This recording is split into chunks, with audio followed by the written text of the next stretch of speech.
সালমানকে যে ছোট ভাই হিসাবে আমি খুব কাছ থেকে দেখেছি।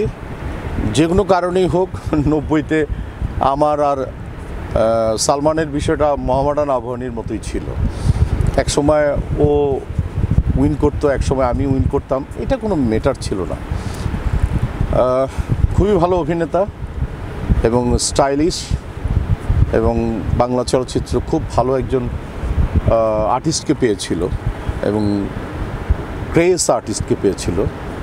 এটা আমরা রাখতে পারিনি। আর হত্যার কথা বলবো, অনেকেই ওর কিছু আত্মীয়স্বজনের কথাবার্তা ভালো লাগে না, তো তার জন্য একটু দূরে থাকি, মানে কথা বলতে চাই না।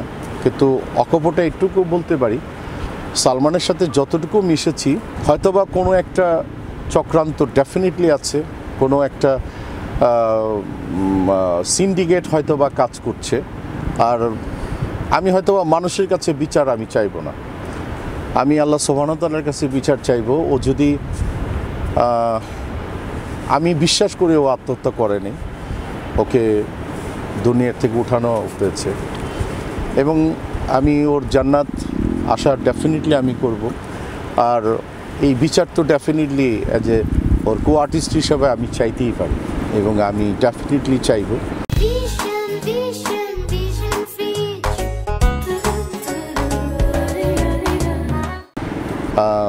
কেন যেন আমার মনে হয় যে আমি যখন ওর লাস্টটা দেখি পোস্টমর্টমের পরে, মৌসুমি তখন কনসেপ্ট ছিল, তোমরা ভালো করে, অনেকেই বলে মৌসুমি এক দণ্ড দেখার জন্য যায়নি।